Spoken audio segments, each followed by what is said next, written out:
Hello and welcome to the RSA NFL show.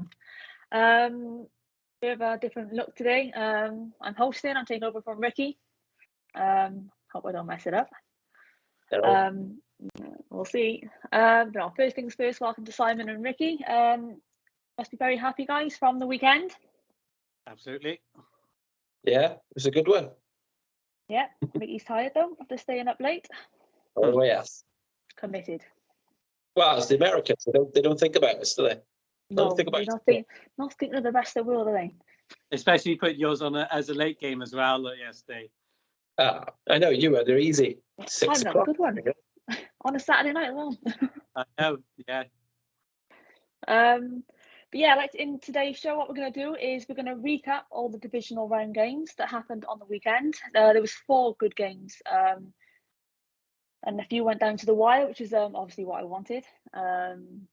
So we're going to recap them, obviously talk to Ricky and Simon about their teams and how happy they are, and also their feelings on facing each other this coming weekend, where the friendship's going to be put aside, I think, for a few hours on that one. Yes, we'll defriended him, Ash. I've already defriended him as well. Oh, we're starting already. At least we've got that out of the way now, isn't it? This could be the last pod that we do. Then go on to the championship games. Obviously, we'll discuss you two going head to head, your teams. Obviously, the 49ers against the Lions. Obviously, winner takes all there in terms of heading to the Super Bowl.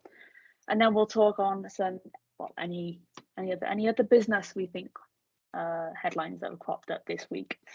So first things first, let's start with the game that started the weekend off.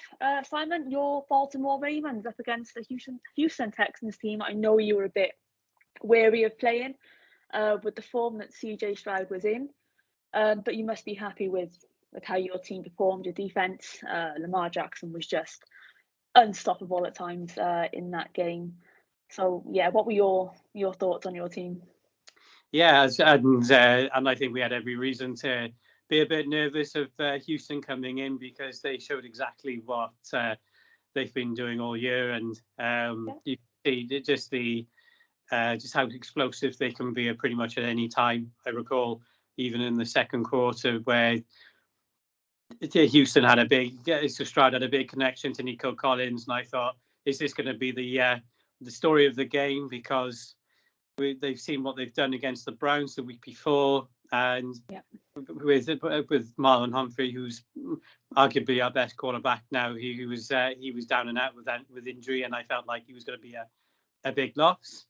On the other side as well, I think the Texans' defense actually did really well against in the first half, and caused us quite a lot of issues. One things that Lamar loves to do is to get out of the pocket and run, but they did an amazing job of just trying to keep him contained. And Christian Harris was just everywhere in that game, and someone who I think he's going to be a real bright spot in this game for a long time to come. And even their DBs were all over the place, because there's been a philosophy change this year of trying to spread the game open a bit, but there was just none of that in the first half. And I credit everything to Stingley and Jalen Petrie. They were everywhere trying to lock down our receivers. There was just nothing open for them.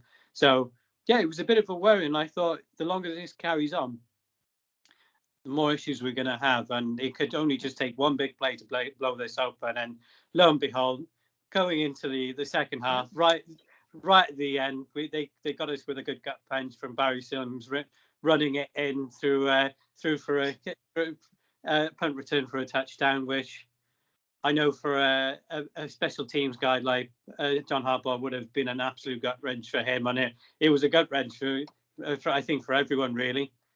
But what really kept us in this game was we rode our defense for the first half in this game, and also I think the Texans will look back and think they've had some missed opportunities here, because whether it was, I think they had a lot of noise and communication issues, because there was a lot of false starts and a lot of issues on the lines in the line jumping. And you think if when you add up those penalties, that what a difference that could have made in the first half. But eventually we got back into but you know, with Brighton Batter, we almost got back to old school Ravens football in the second half by running it and to a lot of success. And someone like his name has escaped me right now, Justice Hills. He someone who was probably who was coming into the season was someone who was just going to be a change up back and a third choice guy. Ended up being our bell cow really that time, and even seeing Dalvin Cook in the purple and black was nice to see, and it's good to see him in the action, and he did quite well when he had touches of the ball as well. So I think really by that third quarter, that our defense seemed to have stifled them, and I don't know whether they just sort of lost their heads a little bit. Bearing in mind this is quite a young team still for the Texans, so there's a lot of playoff experience there. I think they'll grow from this in a big way, and I even for a friend of mine who's a big Texans fan I was speaking to on the night, I think the future is really bright for this team. I think you give them a couple more pieces, this team is going to be lethal. But full credit to the Texans, though, it was never a walk in the park, and it could have gone either way. It really could have gone either way. Yeah, like you say, in terms of the Texans, it's been a great season. I think, like Davey said last week, CJ Stroud, he's been better than any one of us would have thought. They completely steamrolled the number one defense the previous week. But like you say, Texans, was it just maybe one game too far for a rookie quarterback, a young team? Couldn't quite maybe cope with the atmosphere. It's very loud there, a lot of penalties. What are your thoughts on the Texans in that game? Yeah, I agree with you. I think, like I say, CJ Stroud's a gunslinger. I think we're going to see lots from him in the future. Like I say, to think that was his first season, I think they brought up a caption during the game that he was way ahead of a lot of players in their first rookie season and made the playoffs with his pass rating. So I think they could be proud of it. Like Si alluded to, if it wasn't for all them penalties in the first half, they were taking them back from short gate plays all the way back to 20 yards back. So yeah, I think it's just a learning curve for them. As Simon said, they got a good team around them. I think taking Schultz from the Cowboys is a very good sign of them. I think he turned up in a lot of plays. Right. Yeah, it's very good. Actually, he just didn't want to leave Texas, let's face it. So he not to stay in the area. But yeah, I think it also showed, though, and I know we alluded to this a bit last week, maybe that the Browns weren't the team that their record kind of said, because they come up against a very good Ravens team, and I think they did get found out. Simon mentioned it about their defense. I thought Clowney and Van Noy in that first half, and then especially in the third quarter, they were just destroying plays. So unreal. Yeah, a very good Texans team. I think in the future, definitely bright, especially because their conference isn't the best, so they're always going to be up and around there anyway. So they've plenty of time to react. Be interesting to see what they do with. They had a lot of choices to pick in the draft. Sorry, last year. It's not going to be the case this year with them getting this far. So yeah, it's gonna be interesting. I think they've got a great coach in Ryan from the 49ers. My mate's a big fan. Obviously, he did brilliant for the 49ers, and then coming into this team. So, and unfortunately, like most teams, I think they're probably going to lose their defensive coach in Slowik. Sounds like he's been interviewed by about 25 teams. So, yeah, that's the problem. It seems to be the problem from the Shanahan tree, doesn't it? They all seem to get head coach jobs somewhere. So, yeah, I think a lot to take on board, a lot to learn. But yeah, after half time, really, that there was only one team winning that game, and they played to the Ravens. They showed why they were the number one seed. Yeah, like I say, half time it was close. Obviously, it was a breakaway touchdown that got that touchdown. Apart from that, Texans didn't really do too much damage against a phenomenal Ravens team. I have to say, you're looking good. But no, Texans overall solid season. they're going to be a team to watch going forward, because I can only see that team getting better. And you've got CJ Stroud, what wide receiver or tight end wouldn't want to work with him when he can launch the ball like that? But yeah, Texans overall good. Ravens, they keep on moving. And we'll keep on moving. We'll move into our next game, which followed that, which was the Packers at the 49ers. 49ers, we'll stick with you. 49ers coming off a bye week. We said last week sometimes it can work for you or go against you. I didn't think the 49ers looked that convincing on the weekend. I thought Brock Purdy looked a little bit shaky, and I think it was down to Christian McCaffrey, the only reason I think they won that game. Yeah, totally agree. I think they're very lucky to still be in the playoffs, to be honest. I thought the Packers basically played a perfect game, but I think that this is what they do. We said it last week. The Rams did it. They brought basically all the best players of the league to come and play for their team. Yeah. 49ers did the same. We alluded to it last week when we were talking a bit about this round. Bringing in McCaffrey has just been the best signing that they've probably made in the last 5-6 years, to be honest, including draft picks. So I think it's just been brilliant, and everyone's just showing up. There's a lot of players, like say, I didn't see Chase Young in that game. He must be injured, but again, bringing him in that defensive line, they're just every part of the ball. Like say, Brock Purdy didn't have a great game. I thought it was definitely one of his worst games in there. But when he needed to, when they were on long third downs, and then like the Packers were going to get him out there, someone like Ayuk or Jennings or Kittle, they just turned up and took it back to a first down. And I think in the end, like say, we all talked about how that Packers team's inexperienced, and I think they just kept on ploughing at them. And as soon as they give that possession away with about 5-6 minutes before Love threw it away, I think you could just tell the way the 49ers were taking it up the pitch that it was going to end in a touchdown, and it would be if the Packers could respond, which obviously they didn't. But they just got everything going for them. I think they always seem to have good coaches there, whether it's on the defensive coordinator or on the offense. People leave, and then the next guy comes up, and he's a superstar. Another superstar there. Yeah. I think so. I think that, even players like Javarius Ward, who I was glad when he left us, but he was making big plays yesterday. So, it's going to be very hard to stop. I think unless, obviously Deebo Samuel went down early, didn't he? So it's going to be interesting to see if he bounces back, because obviously he does bring something different to that attack. But I think it's hard to find any weaknesses there. And the Packers did a great job, but I think that was probably the 49ers' hardest test, as much as I know you two aren't going to like that because you love the other team in it. But I don't know. I think that was their test. Coming off a bye week, playing a good and experienced team, got nothing to lose. You've never experienced that. But I think, the 49ers just showed their class and why they are probably still, sorry, sign favourites to win this year. I think the 49ers have a lot going for them. It wasn't the greatest game. Could that be the worst game we're going to see him play this offseason? Potentially could be. I think the only way is up, really, I think, following that performance. On the flip side of that, then, Simon, the Packers, everyone was worrying over them at the start of the season. No more Aaron Rodgers. What are they going to do? A young team. But, my God, Jordan Love stepped into those shoes, and I thought he was the better quarterback on the day.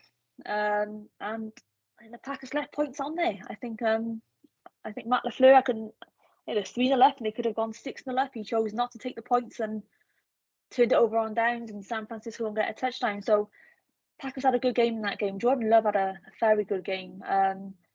Just come up short against a strong 49ers team.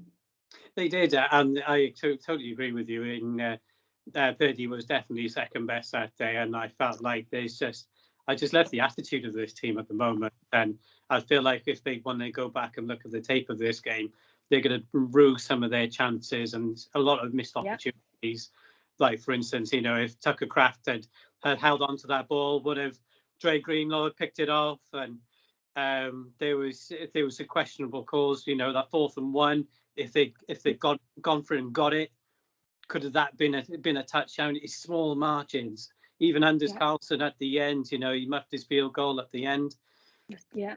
It seemed to be a bit of a running theme this weekend for muffed field goals. I know one person's very happy. There was just such small margins. And even when you talk about that, all of those names on that Niners defense, where was the pressure? Where was it? I mean, it felt like times where Jordan Love had all day to throw, and they just couldn't get that pressure. Which, if I was the 49ers coach, I'd be a little bit worried about that going into the next round, because they're not going to be so lucky next time, because they might find themselves they'll be giving out chunk plays if they can't get that pressure. So that's something they're going to need to sort out really quickly. But it was just it was just small things. And with all that star power we talked about with the 49ers last week, the one person who we didn't mention who seemed to be constantly in the act moving the chains was Jauan Jennings. So so they seem to always have this depth regardless of who it is. They just seem to make the play. And I think unfortunately Darnell Savage is going to look at this game and think, this is a bad day at the office, a very bad day at the office, because he had the opportunity to create a turnover early in the game, and then George Kittle let him out to dry later on in the game when he had him one-on-one. But that's a big ask for any defensive back in this league. But it's just those small margins. If they had two on him, he had better hands. Who knows? We could have been talking about a different score this time. But I think the Packers can really look back on this season and be super proud of everything they achieved, and future's looking really bright for another team that's looking really bright. Yeah, I totally agree with that. I mean, that Packers team is on the up, isn't it?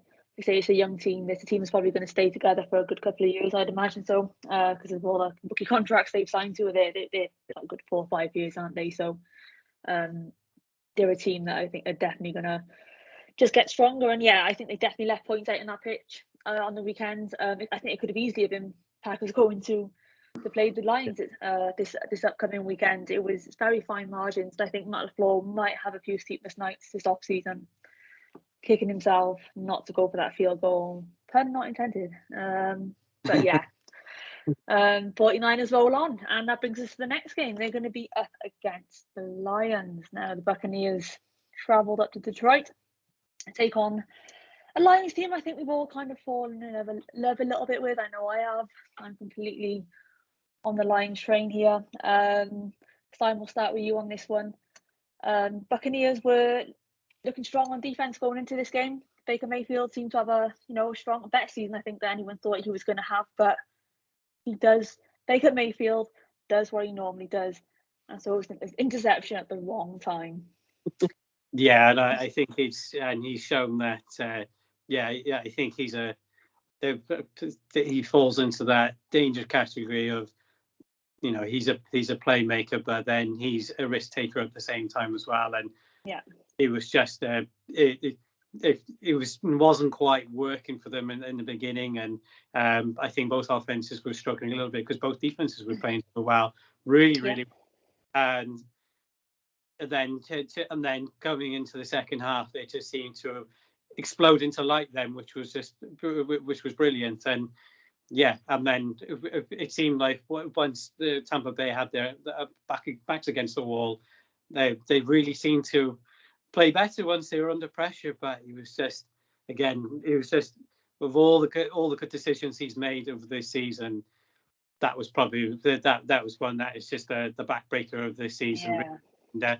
And I know we talked at length at times with Detroit with their defense being a little bit shaky, but they have really stepped up lately. Really stepped up. Even Hutchinson, yeah. And what I'd like is just the speed off the ball when the defensive backs were coming on the blitz.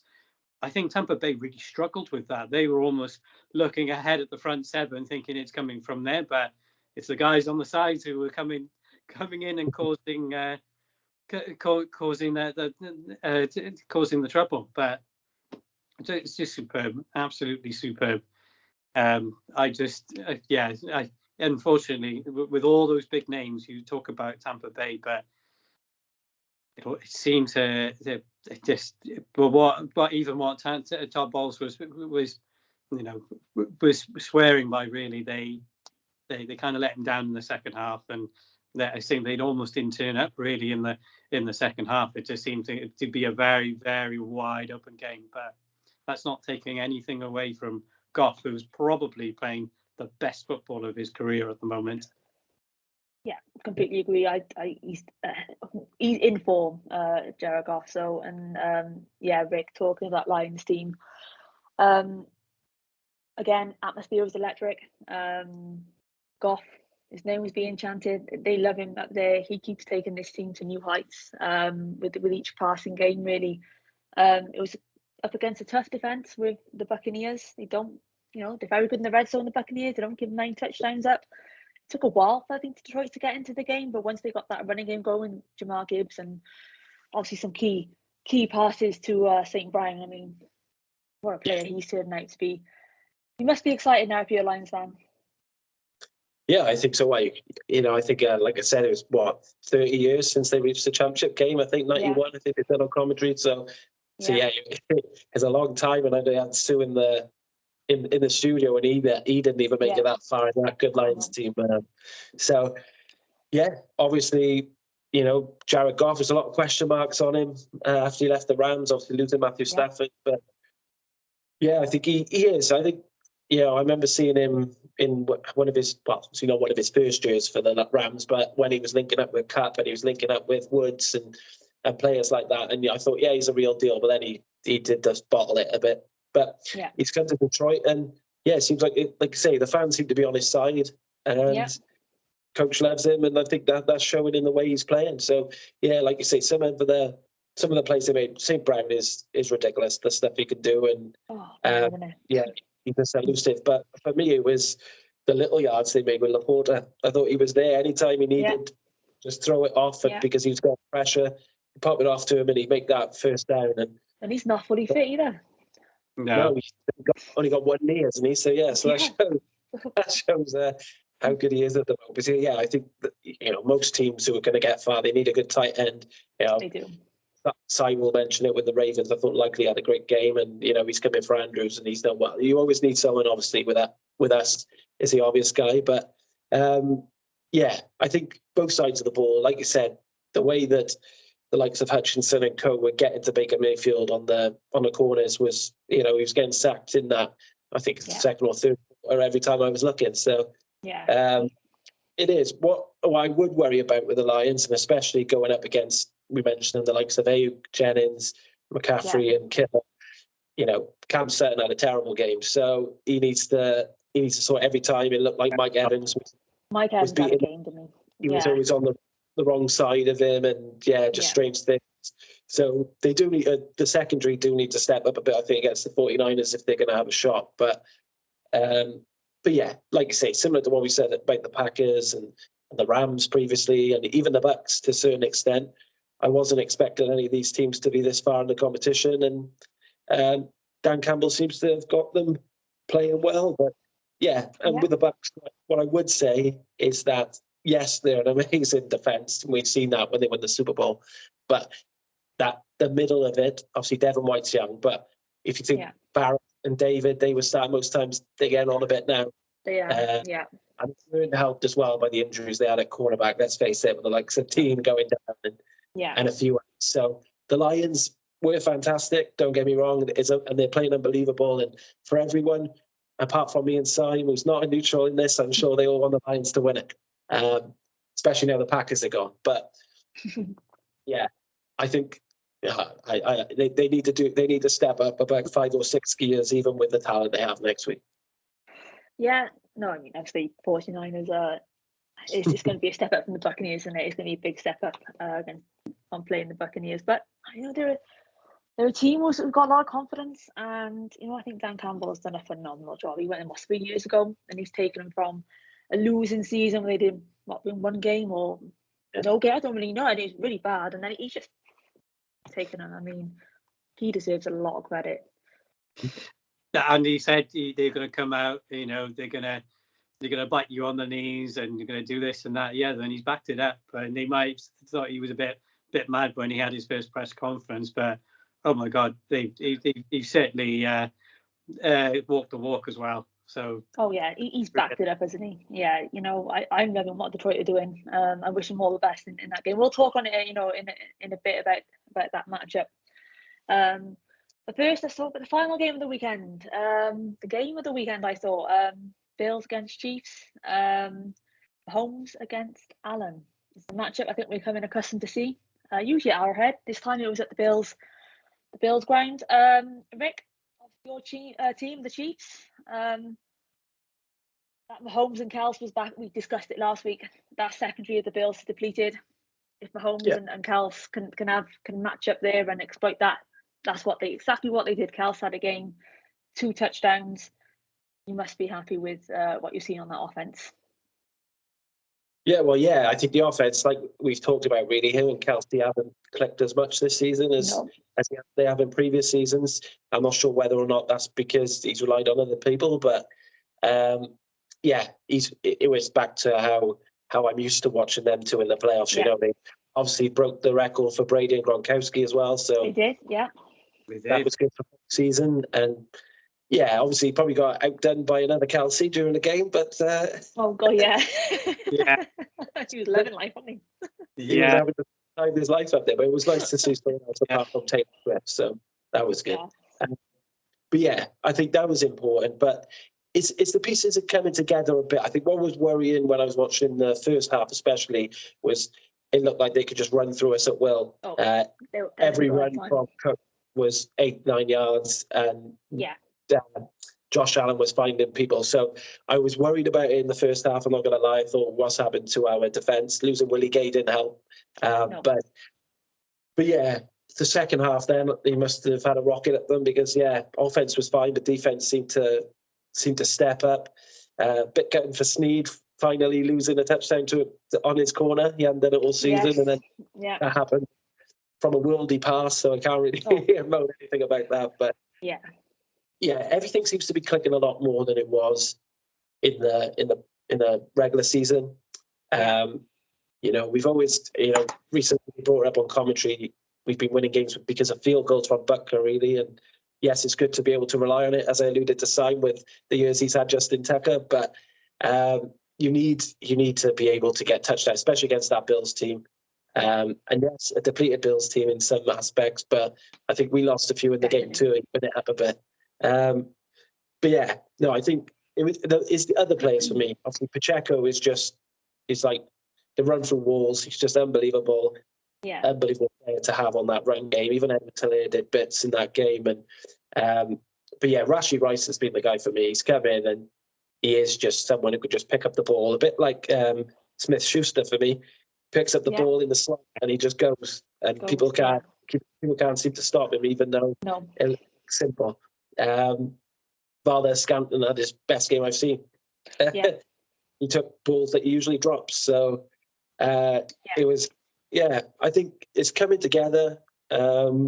Still, obviously nervous about next week, but in my head, I think Josh Allen is the more destructive quarterback. As much as the one we're facing next week can scramble, I think I'd rather be trying to keep him in a pocket than Josh Allen. So good game. Like I say, game of the week for neutrals. Not for me in 3 o'clock in the morning trying to not have a heart attack. But yes, very happy to see our Chiefs make it to, I think, the 6th conference game in a row. It's a bit boring. I know everyone hates us, so it's fine now. We've become the Patriots, Ash. So there we go. You've become my team. You've taken over the Patriots. But like I say, the Chiefs, again, you're right there. I think things are clicking. Those drop passes are not happening like they were earlier on the season, and that Kelsey and Mahomes link up starting to come back the last 2 games, and obviously in last night's game, they couldn't stop them. But moving on to the Bills, then they had the home field advantage. They were flying the second half of the season, since the bye week. Josh Allen had a great game.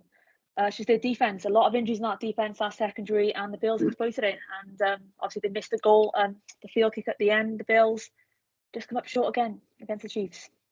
They have, yeah, and it's so you can, and even some of the decision making in the game was a bit questionable as well. Like for instance, the fourth and one with Damar Hamlin. I mean, when you fourth and 5, why not put it in the hands of your best guy and let at least, if you're going to go for it, let Josh Allen do his magic with that, really. And okay, it almost came back to haunt. Well, it almost really did. It nearly came back to haunt them in that point. But that's just a key point in the game where if they've gone through it and got it, could that be something which could have propelled them on to winning the game, really? And unfortunately, even Tyler Bass, and he's not really had a great postseason as well, because he missed 2 field goals in the Pittsburgh game, which nearly cost them. And he's done it again, and he's as they say, it was wide right again.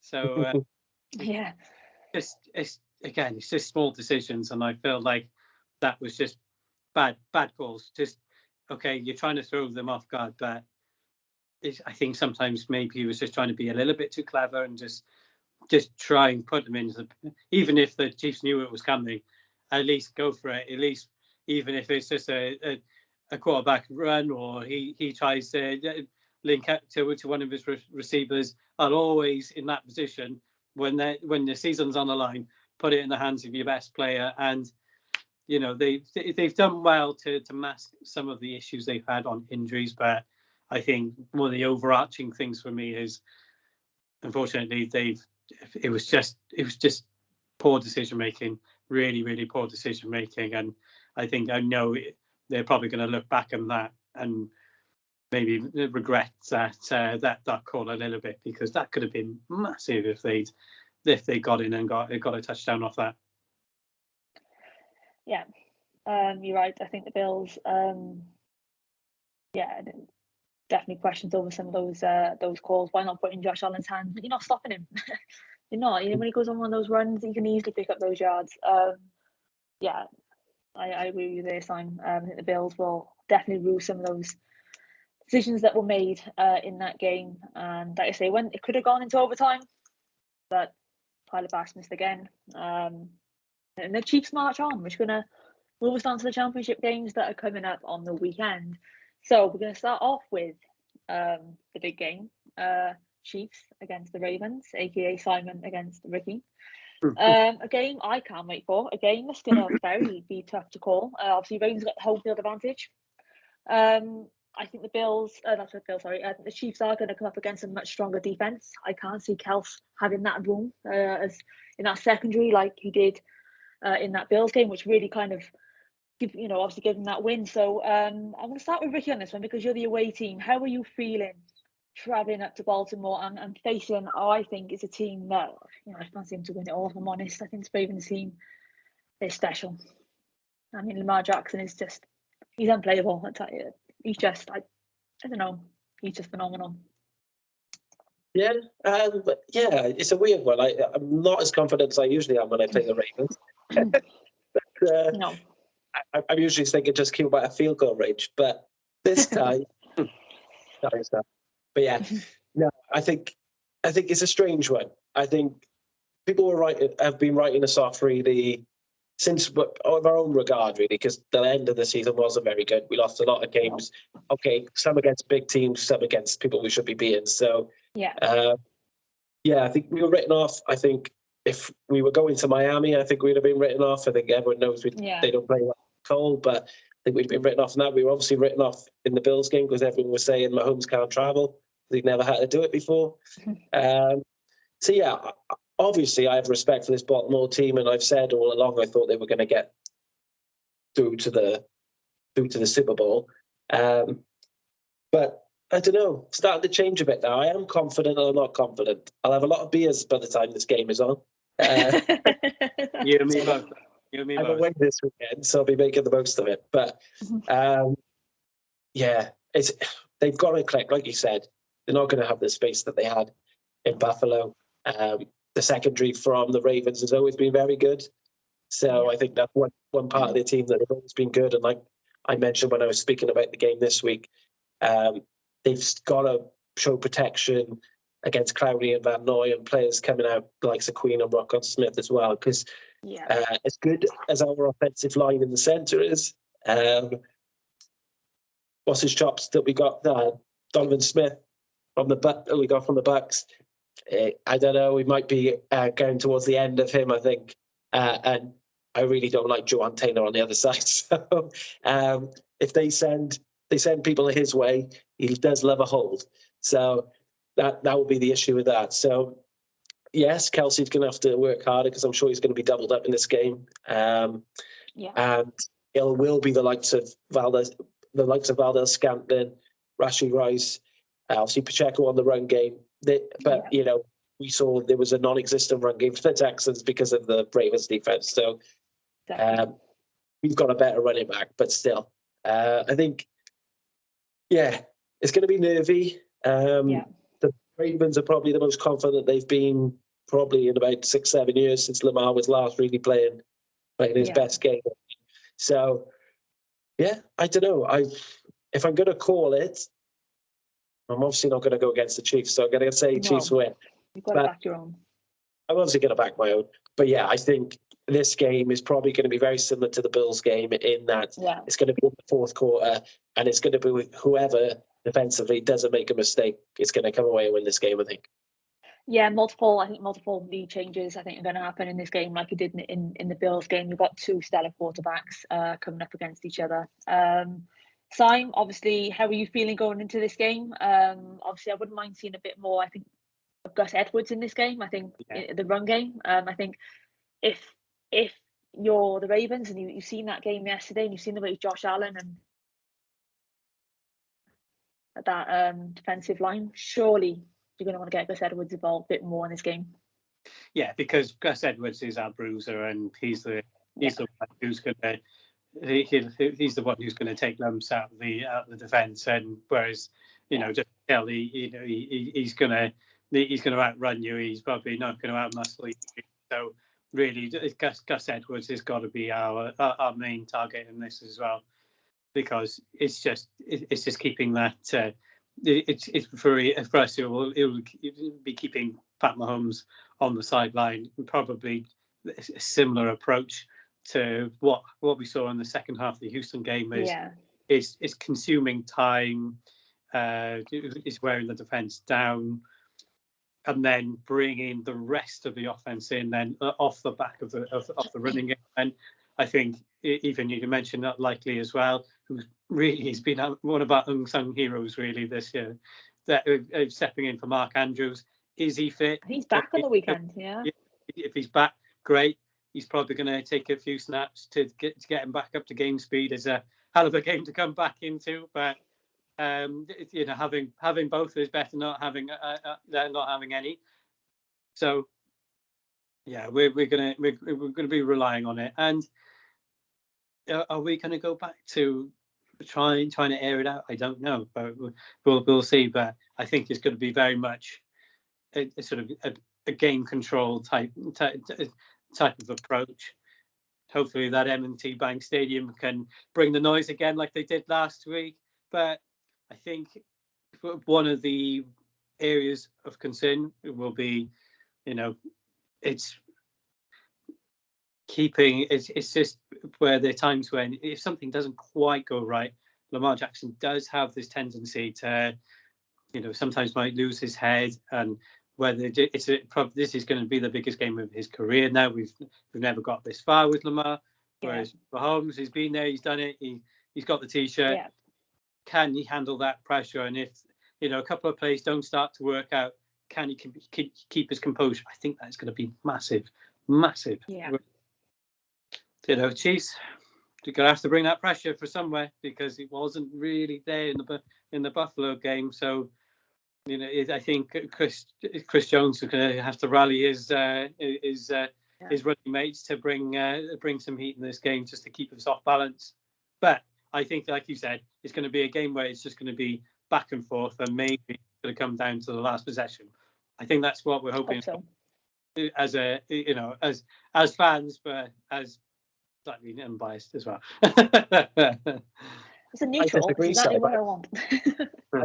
For 70-0 to the Chiefs. I don't know why you're. Well, I think I speak on the behalf of every neutral fan. We want a shootout. We want it back and forth, and we want it to go down to the wire. I think it will. I think it's going to be a stellar game, this one. I'm not sure what time. I'm hoping it's the first game Sunday. It's the Hoping it first game, is. yeah. 8:30. 8:30. So I can't wait for that. Yeah, you know what? Mahomes magic it's called that for a reason. I wouldn't be surprised if he pulled it off again. But like I say, it's going to take some effort, I think, to beat this Ravens team. So moving on then to the next game, which is going to be following that game on Sunday. Lions are heading to the 49ers, their first playoff game away from Detroit. That Detroit crowd has been phenomenal. I think it's definitely helped carry them. They're heading into a game against the 49ers who have been brilliant this season. Simon, what are your thoughts on this game? Who are you fancying for this one? I think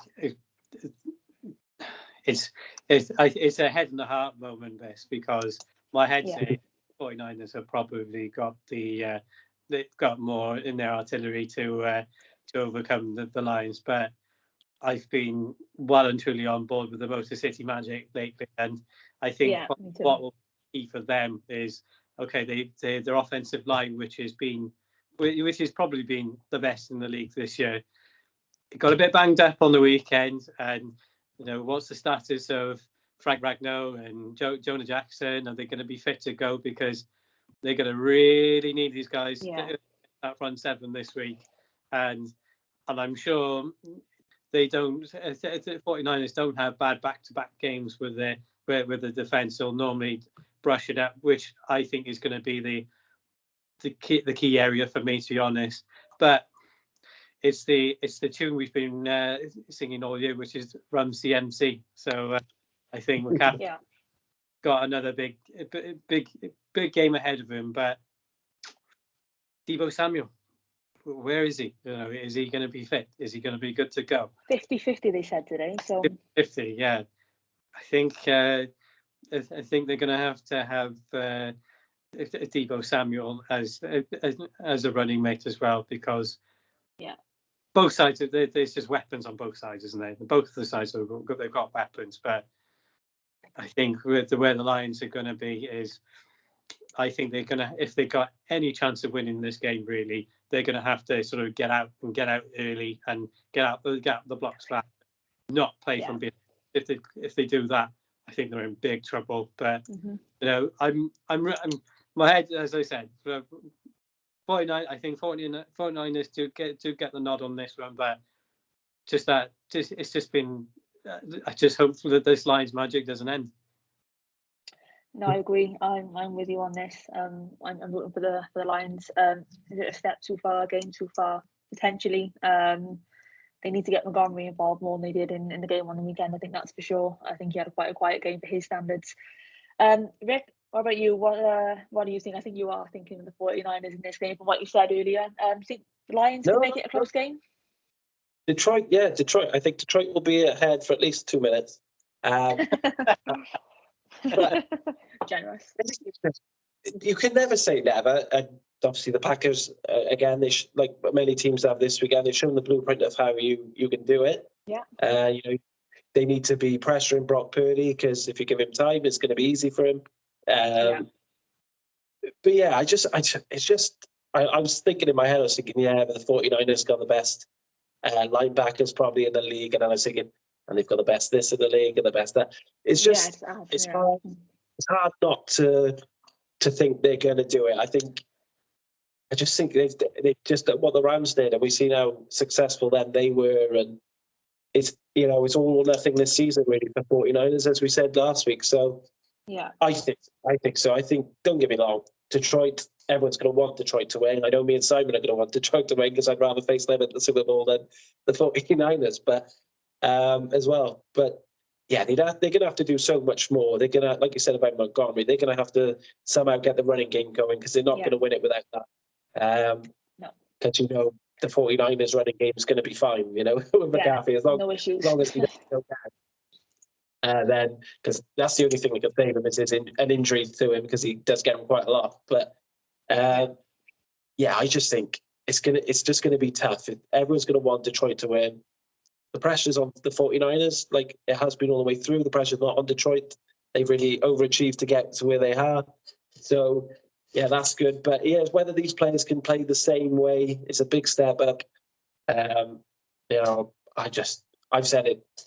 I've said it was going to be a 49ers Ravens final. I'm wrong now, but yeah, I don't know. You're asking a lot for that team. Dan Campbell's done wonders, but he's going to have them up for it. And as I mentioned when we were talking about the Lions in their game against the Bucks, if Sutton and Vildor have games like they had against the Bucks, then they've got no chance. They've got no chance. No. So yeah, like Simon said, you expect the likes of Fred Warner and Greenlaw to have a much better game than they had last game. You expect that front line to do the same, and you expect if Debo back to be heavily involved. There's just no weakness on the team, the punter's the worst player. So, interesting. It'd be funny if they lost, because I've said it on plenty of years that I think Shanahan has had a stacked team and he hasn't done it. So we'll wait and see. But no, as much as it would be good to see the Lions win, and I think everyone wants a fairy tale team up there, I think that 49ers team is just too strong. Yeah, it is. It's just an all-star team, really, isn't it? But I think Detroit can make it close. I think they'll definitely have the opportunities. They got some big-time players in that Detroit team, and I think they will get some stops too. It's McCaffrey, though, isn't it? If they can have a plan for McCaffrey, which no one's had this year, then they might have a chance. But I don't know. Ravens did. Yeah, the Ravens did. Yeah, and the Lions could just be watching that tape all week and planning for it. It's not a bad blueprint to have, but yeah, I think the 49ers I'm going to go with the 49ers. 49ers on this one. But yeah, looking forward to the games on the weekend. Looking forward to the group chat on Sunday night with you two. And how that's going to go. Like I said, I just want some good games. I was going to say, I apologise in advance, because I'm sure there's going to be a few beverages consumed during this game. So it's just what happens, isn't it? Oh God. Yeah. Just waiting for us to get a questionable penalty that you can all moan about. Yeah, it'll happen. Yeah, always does. Wait for the first holding penalty, then we're off. Yeah. God, I'll be there ringing the bell round one. But yeah, looking forward to the games on the weekend, guys. Wish you both best of luck in the game. May the best team win, and hopefully there's no big interference from the refs like it has been in the past. Just saying, not just with the Chiefs, but with other teams as well. So that's going to wrap up the playoffs at the moment so far. Just want to quickly touch on the Raiders hiring Antonio Pierce. I think he's come in and really settled that Raiders team. We got him playing some good football on both sides of the ball. Really got Devontae Adams back involved. Simon, what are you thinking of that call to make him head coach? I think they made the right decision this time round, because they were a bit of a sinking ship halfway through the season, and then he's come in.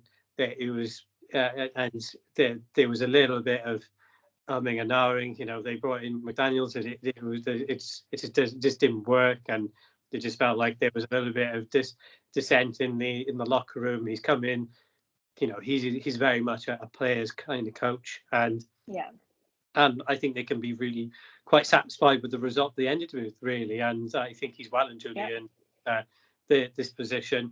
I think as well the Raiders ownership have probably learned from previous mistakes as well, because they did this before with Rich Bisaccia when he came in as an interim coach, and he turned things around, and they didn't get the job when John Gruden left the club under a bit of a dark cloud. So I feel like, okay, now they've got somebody in hand. So that's one step of the building block to turning this team around. And now they can concentrate on other things. Whereas, there's going to be a whole list of other teams who haven't got that guy at the moment.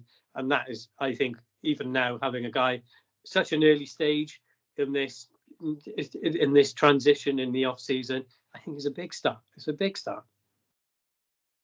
Yeah, like I say, with the Raiders, there's been a lot of unsettled settlement, I think, at that organisation the last few years, including the move from Oakland to Las Vegas. But yeah, they've been a team that have not quite settled. They haven't been able to stick with a head coach. Pierce has come in and he has seemed to have given them a new lease of life. Yeah, definitely. And like I said, we've had such an easy job in the conference the last few years. We always talk about Justin Herbert and the Chargers. We talk about, the Raiders getting players and the Broncos, obviously, when they got Russell Wilson. You just think it's never going to materialize. But this season, if you think about it, with 2 games to go, they still had a chance of toppling us to win the conference. It was only when we won that game that went to an end. But yeah, it's just, they're a strange organisation. Obviously, they're a cornerstone. Everyone knows the Raiders. Everyone loves them. From the Oakland days. But I just think he is a good signing, and the players like him, which obviously helps. He's come out from the crop. They like playing for him. They do play for him because it showed that this season, unlike McDaniels at the start. So he's asked for that. Patriot, wasn't he? So he's a good Patriot. He's better as an offensive coordinator, isn't he? He's not a head coach. He tries it, he can't do it. Just stick to being an offensive coach, because I think he's one of the best defensive coaches in the league. So I take him back to the Patriots as defensive coach. Maybe he reminds me of one of the elves from Fred Claus. But anyway, I digress. Yeah, I think it's a strange one. I think they need to do it this year, because how many more years are the likes of Devontae Adams, Mason Crosby, going to want to stay there if they don't bring it together? Because Crosby is an animal every season. I hate playing against him when he's playing, because he's just a disruptor of plays, and he just always seems to get towards the quarterback. So yeah, he's too good for that team, I think, if they don't start winning. Yeah, and there's a few players like that on their team that you just think, well, what are they doing there? They've lost players that were top stars for them already in the last couple of years, like I say, since Gruden was there. So, yeah, he's brought the players together, which is a good thing. But, you're going to have to do well. Like Simon said, it's good he's in now for the draft coming up, that he can start to get players that he wants in that team. Stamp on it. Definitely make or break season for the Raiders, I think. Yeah, no, I agree. They need to start getting it right, because you just don't know what's going to happen with the Raiders during the season, do you? They're so up and down, and it's like just constantly change going in this. They definitely need some stability. Hopefully, PS can bring that. So the players backed him. They came out publicly and said they want him to stay. They've listened finally, the organisation. So let's hope that pays off, and that division becomes a bit more competitive. For the neutrals, not for you, Rick, but for everyone else. Wouldn't mind a bit more competitiveness. Boring dominator every year. I don't know. I'm missing those days, to be honest. Last thing we're going to touch on is the Eagles. As we know, they dreadful end of the season after the start they had. They've got rid of the big shake-up on the defense side. Obviously, Matt Patricia's gone. I don't know why he was there in the first place, if I'm honest. And obviously, Sean Desai. Rick, what's your thoughts on the Eagles having that clear out? No, I don't blame them. Like you said, it was mad that they changed it. Don't get me wrong; they kind of got hit with a stick at the start of the year, losing both their offensive and defensive coordinator to head coach jobs. It's always going to be tough to replace guys who've got you there, and they've had to turn around on players as well. A lot of big players left them. Well, exactly. He went and he looked what he did. They lost Hargreave as well. Then he left. I think that they just need to think this season, because they're probably going to lose guys again. We talked last week about Kelsey going and how big that's going to be for Jalen Hurts, and they're probably going to lose a few more as well. As you both alluded to last week, there was talk of AJ Brown causing trouble. So will he be there next season? And you expect a few more to go as well. So I think they need to get someone in who's going to do some work for them, because that defense, like I say, the start of the season to the end of the season was mental. As I said to you on just before we came on here, it looks like Sirianni's going to stay for another year. So, Yeah. you know, big season for him because, again, similar to Shanahan at the 49ers and a few others, they've had a good team for a long time, a few years now. And he's got that showing it. So, yeah, he's got the pieces. The likes of Devonta Smith and others, they are good. And obviously, you know, Reddick and Cohen in Slay on the defense. So they got the players. They're going to have to find a coach, defensive coordinator now. Let's hope they get someone in who's half decent this time. Yeah, agree. Sign, your thoughts on the Eagles at the moment and those changes? Yeah, and I think they're going to go through probably a little bit of a transition period now because they had, they probably had their best chance to get to the Super Bowl last year, and now with the squad, it's going to be as you both quite rightly pointed out, there's going to be a lot of bit of chopping and changing. I mean, for the names they had in that secondary, really, it was a dreadful collapse towards the end. And then you think like and they're going to be, some of those players are going to be carrying some big cap numbers as well. Darius Slay is someone who as well, you know, he's not, you know, he's not in his early 20s anymore, and they're going to think, right, you know, that's a big figure on a balance sheet. Are we going to want to keep that around? Is that going to prevent us from sort of securing some other talent that might be coming through and coming to the end of their rookie deals? Because eventually they're going to have to sort of pay hits, and there are going to be other pieces who are going to follow suit as well. That the offensive line, as superb as it's been, you know, again, is that going to be on a steady decline now? Lane Johnson has been superb, but you know, he's got some miles on his tires now. So I think really, I think with the Eagles, they're going to just be going through probably a bit of a rough patch now, while they've got some real difficult decisions to make as a team. And I think, you know, the teams have always done well. The teams have knew when to pull the plug on particular players, and I think both the Chiefs and the Patriots have always done that very, very well. Know when a player's, you know, his time is up and when it was time to go. Yeah, agree.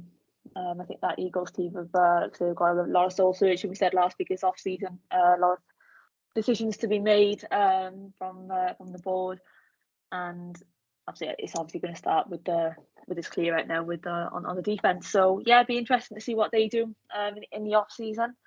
But yeah, that's it for today, guys. I think we had a good chat about both your teams and obviously the playoffs and everything. Obviously looking forward to the games on the weekend. I hope they're really good games. I don't want any blowouts. I want it to be end to end. I want it to go to the wire. Like I say, I wish you the best of luck in the game, both of you. And yeah, let's hope for some good football on the weekend. To everyone who's been listening, thank you very much. We appreciate it. We'll be back next week to talk the fallout of this weekend's game. And yeah, one of us might not be there. Yeah, might just be two of us next week. There's going to be smiles and tears next week, just for the record. Yeah. One of them will be really happy, the other one will be gritting their teeth for a smile. But yeah, looking forward to it. Looking forward to the weekend's games, and yeah, we'll catch you all next week. Cheers, Ash. Right, bye, guys. Good luck, guys.